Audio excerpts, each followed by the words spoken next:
ಪೌಷ್ಟಿಕ ಫುಡ್ ಚಾನಲ್ಗೆ ಸ್ವಾಗತ. ಇಂದಿನ ವಿಡಿಯೋನಲ್ಲಿ ಗೋಧಿ ನುಚ್ಚಿನ ಪಾಯಸ ಮಾಡೋ ವಿಧಾನನ ನೋಡೋಣ. ರುಚಿ ತುಂಬಾ ಚೆನ್ನಾಗಿರುತ್ತೆ. ಗೋಧಿ ನುಚ್ಚಿನಲ್ಲಿ ಫೈಬರ್, ವಿಟಮಿನ್ಸ್, ಮಿನರಲ್ಸ್ ಎಲ್ಲ ಇರೋದ್ರಿಂದ ಆರೋಗ್ಯಕ್ಕೆ ತುಂಬಾ ಒಳ್ಳೆಯದು. ಈ ಪಾಯಸನ ನೀವು ಹಬ್ಬಗಳಲ್ಲಿ ಅಥವಾ ಇನ್ಯಾವುದೇ ವಿಶೇಷ ಸಂದರ್ಭಗಳಲ್ಲೂ ಮಾಡ್ಕೋಬೋದು. ಮುಂದೆ ಬರುವಂಥ ರಥಸಪ್ತಮಿ ಹಬ್ಬದಲ್ಲಿ ದೇವರ ನೈವೇದ್ಯಕ್ಕೆ ಈ ಗೋಧಿ ನುಚ್ಚಿನ ಪಾಯಸನ ಮಾಡಿಡ್ಬೋದು. ಹಾಗೆಯೇ ನೀವು ಇನ್ನೂ ಈ ಚಾನಲ್ನ ಸಬ್ಸ್ಕ್ರೈಬ್ ಮಾಡ್ಕೊಂಡಿಲ್ಲ ಅಂದರೆ ದಯವಿಟ್ಟು ಸಬ್ಸ್ಕ್ರೈಬ್ ಮಾಡ್ಕೊಳ್ಳಿ. ನಾನಿಲ್ಲಿ 1 ಕಪ್ಪಷ್ಟು ಗೋಧಿ ನುಚ್ಚನ್ನು ತೊಗೊಂಡಿದ್ದೀನಿ. ಇದನ್ನು 2ರಿಂದ 3 ಸರಿ ತೊಳೆದುಬಿಟ್ಟು ತೊಗೊಳ್ಳೋಣ. ನೋಡಿ, ಈ ಮೆಜರ್ಮೆಂಟ್ ಕಪ್ಪಲ್ಲಿ 1 ಕಪ್ಪಷ್ಟು ಗೋಧಿ ನುಚ್ಚನ್ನು ತೊಗೊಂಡು ಅದನ್ನು ಚೆನ್ನಾಗಿ ತೊಳೆದುಬಿಟ್ಟಿಟ್ಟಿದ್ದೀನಿ. ಇದಕ್ಕೆ ಇವಾಗ ಮುಳುಗೋಷ್ಟು ನೀರು ಹಾಕ್ಬಿಟ್ಟು ನೆನೆಯೋದಕ್ಕೆ ಬಿಡೋಣ. ನಾನಿಲ್ಲಿ 1 ಗಂಟೆಗಳ ಕಾಲ ಇದನ್ನು ನೆನೆಯೋದಕ್ಕೆ ಬಿಡ್ತಾ ಇದ್ದೀನಿ. ಇದ್ರ ಮೇಲೆ ಒಂದು ಪ್ಲೇಟ್ ಮುಚ್ಚಿಬಿಟ್ಟು ನೆನೆಯೋದಕ್ಕೆ ಬಿಡೋಣ. ನೋಡಿ, ಇದು 1 ಗಂಟೆಯಿಂದ ನೆಂದಿದೆ. ಮತ್ತೊಂದು ಸರಿ ಇದನ್ನು ತೊಳೆದ್ಬಿಟ್ಟು ನೀರನ್ನು ಶೋಧಿಸ್ತಾ ಇದ್ದೀನಿ. ನೋಡಿ, ಗೋಧಿ ನುಚ್ಚನ್ನು ತೊಳೆದ್ಬಿಟ್ಟು ನೀರೆಲ್ಲ ಸಂಪೂರ್ಣವಾಗಿ ಶೋಧಿಸ್ತಿದ್ದೀನಿ. ಇದನ್ನು ಇನ್ನೊಂದು ಬೌಲಿಗೆ ಸೇರಿಸ್ತಾ ಇದ್ದೀನಿ. ಇದನ್ನು ಪ್ರೆಷರ್ ಕುಕ್ ಮಾಡ್ಕೋಬೇಕು. ನೀವು ಬೇಕಿದ್ರೆ ಡೈರೆಕ್ಟಾಗಿ ಕುಕ್ಕರ್ಗೂ ಕೂಡ ಸೇರಿಸ್ಬೋದು.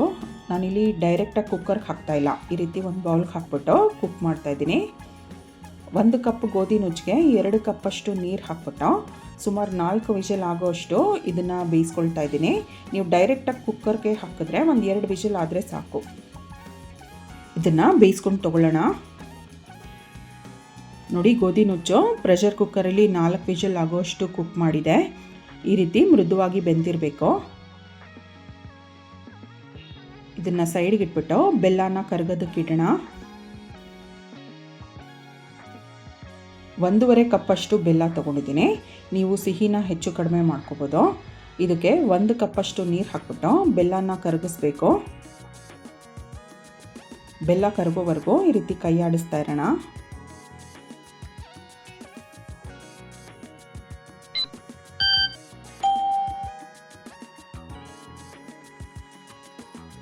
ನೋಡಿ, ಬೆಲ್ಲ ಎಲ್ಲ ಕರಗಿದೆ.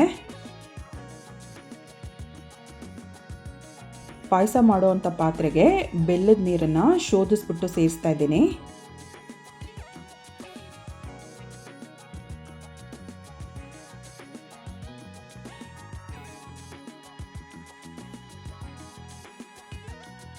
ಬೇಯಿಸಿಟ್ಟಂಥ ಗೋಧಿ ನುಚ್ಚನ್ನು ಸೇರಿಸ್ತಾ ಇದ್ದೀನಿ.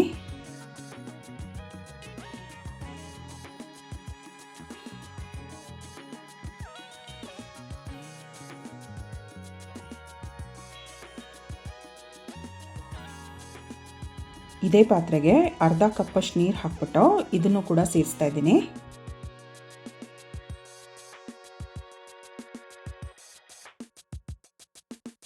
ಇದನ್ನು ಚೆನ್ನಾಗಿ ಮಿಕ್ಸ್ ಮಾಡೋಣ.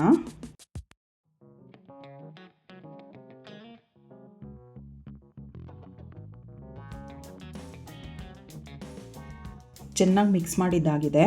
ಇದಿವಾಗ ಒಂದು ಕುದಿ ಬರೋದಕ್ಕೆ ಬಿಡೋಣ.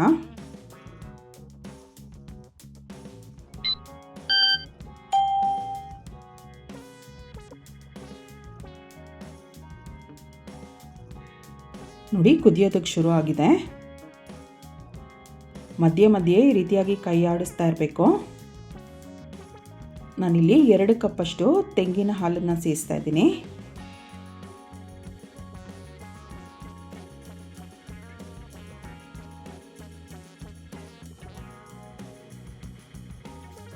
ತೆಂಗಿನ ಹಾಲು ಸೇರಿಸಿದ ನಂತರ ಕೂಡ ಚೆನ್ನಾಗಿ ಕೈ ಆಡಿಸ್ಬೇಕು.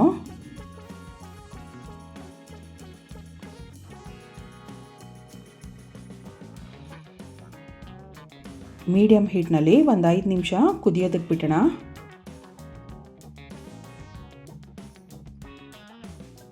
ನೋಡಿ, 5 ನಿಮಿಷದಿಂದ ಕುದೀತಾ ಇದೆ. ಇದಕ್ಕಿವಾಗ ಉಳಿದಂಥ ಪದಾರ್ಥಗಳನ್ನ ಸೇರಿಸೋಣ.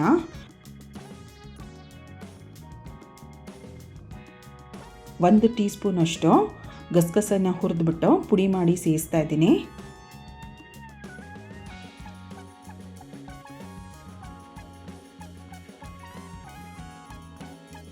4 ಏಲಕ್ಕಿನ ಸ್ವಲ್ಪ ಸಕ್ಕರೆ ಸೇರಿಸಿ ಪುಡಿ ಮಾಡಿಬಿಟ್ಟು ಸೇರಿಸ್ತಾ ಇದ್ದೀನಿ.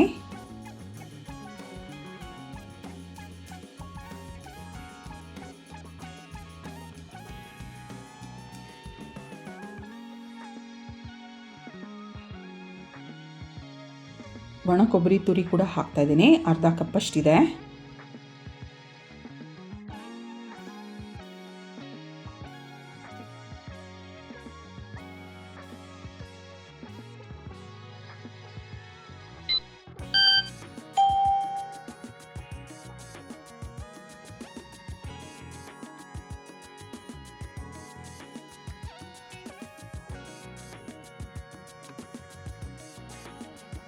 ಕುದೀತಾ ಇರೋವಂಥ ಪಾಯಸನ ಸೈಡ್ಗೆ ಇಟ್ಬಿಟ್ಟು ಸ್ವಲ್ಪ ಗೋಡಂಬಿ ದ್ರಾಕ್ಷಿನ ಫ್ರೈ ಮಾಡಿಬಿಟ್ಟು ಸೇರಿಸೋಣ.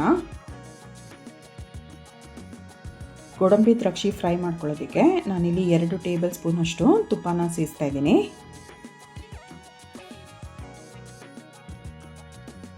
ತುಪ್ಪ ಬಿಸಿಯಾಗಿದೆ, ಮೊದಲು ಗೋಡಂಬಿನ ಫ್ರೈ ಮಾಡ್ಕೊಳ್ಳೋಣ.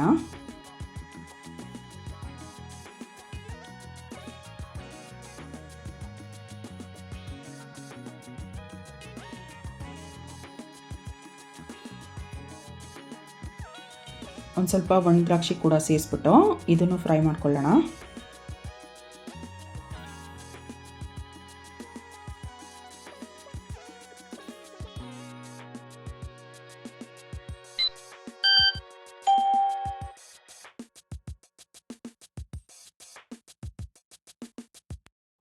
ದ್ರಾಕ್ಷಿ ಎಲ್ಲ ಚೆನ್ನಾಗಿ ಅರಳಿದೆ, ಇದು ಚೆನ್ನಾಗಿ ಫ್ರೈ ಮಾಡಿದ್ದಾಗಿದೆ.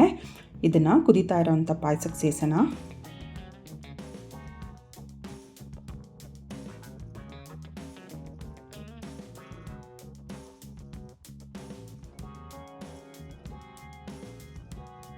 ಮತ್ತೊಂದು ಸರಿ ಮಿಕ್ಸ್ ಮಾಡಿಬಿಟ್ಟು 1-2 ನಿಮಿಷ ಕುದಿಯೋಕ್ಕೆ ಬಿಟ್ಟರೆ ಸಾಕು.